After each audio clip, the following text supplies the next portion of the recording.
Welcome back to my channel, and in today's video I'm going to be sharing with you the 10 books that I currently have checked out of the library. I'm not going to do a lengthy introduction, I'm just going to dive straight into the books that I have checked out. So the first one that I have checked out is Deep End by Ali Hazelwood.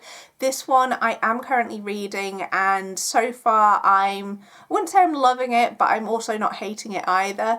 Ali Hazelwood and I have a very mixed relationship. Some of her books I've liked and given 4 stars to, and there have been a few books that I've not really liked and given 2 stars to, but I've not given any of them 5 stars.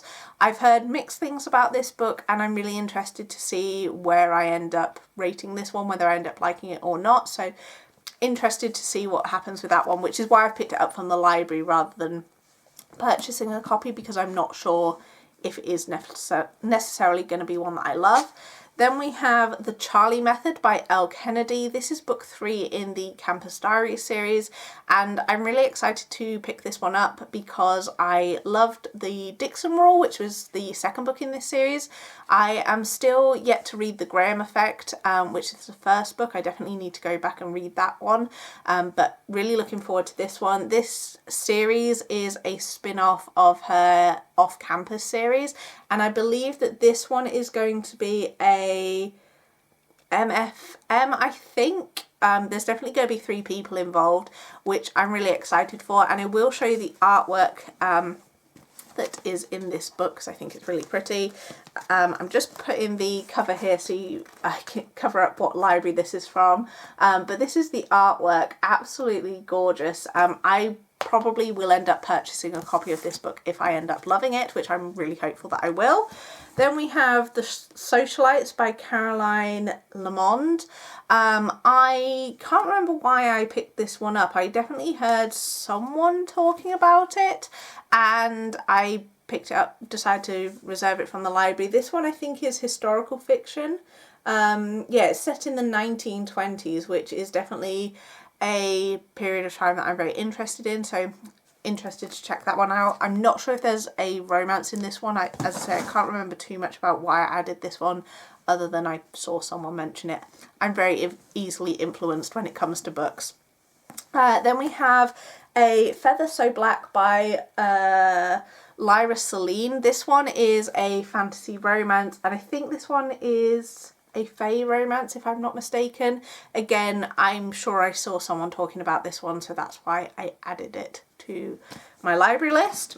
Then we have A Promise of Peridot by Kate Golden. This is the second book to A Dawn of Onyx, which I really enjoyed recently. I think I ended up giving it 3 stars, but I was definitely intrigued by the story, and so I wanted to pick up the sequel, and that is this one. Cannot wait to dive into that.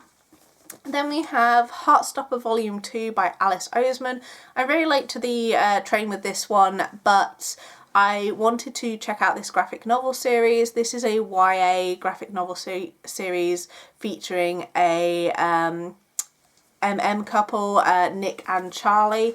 I am not the biggest lover of graphic novels, but I do like them as quite a quick read, and it does make a change because I don't read a ton of them, and this one is obviously very popular and I wanted to check out the hype around it. Then we have The Favourites by Lane Fargo. A lot of people have been talking about this one recently. This features an ice skating couple, and I don't think that this is necessarily a romance. I think it is a fiction book with a romance subplot, but really excited to dive into this one. I've heard really good things, and this one has purple sprayed edges, which is really cool, so looking forward to picking up that one. Then we have Bonded by Thorns by Elizabeth Helen. I've seen this one all over TikTok at the moment, and this one again is another fae romance. I think it might even be a Beauty and the Beast retelling. I think I saw, yes, a Beauty and the Beast retelling, which really looking forward to. I love Beauty and the Beast retellings, and I think I've mentioned that I'm really much into reading fantasy romance at the moment, and I've heard so many good things about this one that I cannot wait to dive in and check that one out. Then we have a Monsoon Rising by Thea Guanson. This is book 2 in the Hurricane War series, which I read recently and liked. I gave that one 3 stars, I think, and I could see a lot of promise, and I was definitely interested to see where the story went, so I wanted to pick up the second one. This I've been waiting for quite a while for my reservation to come in, and it has finally come in, so hopefully I will get to this one very, very soon. And then lastly, I have Bloodguard by CC Robson. Again, this is another fantasy romance. I am not sure what the plot is of this one, I'll be honest. I think, if I recall, I saw someone talking about it, and then I looked at the library and then saw that they had a copy, so I reserved a copy. And here we are. I'm sure I will be reading this one very soon as well.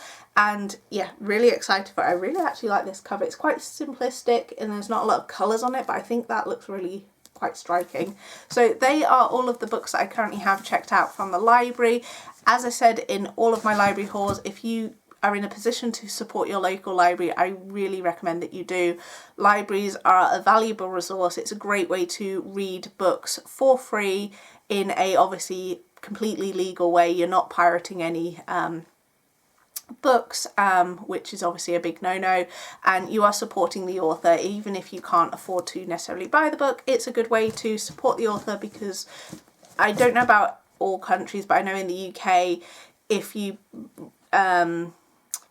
check out a book from the library, the author does still get a gets payment for that. They get like a payment for each book that's checked out. I'm not exactly 100% sure how it works, but they do obviously benefit. So it's definitely worth supporting your local library. And as I say, I'm there all the time. I go pretty much every week, and I love going in and checking out different books. It's a good way to try out new authors, new genres, all of that. So really recommend supporting your local library if you can. And that is all I have for today. I will see you guys in my next video.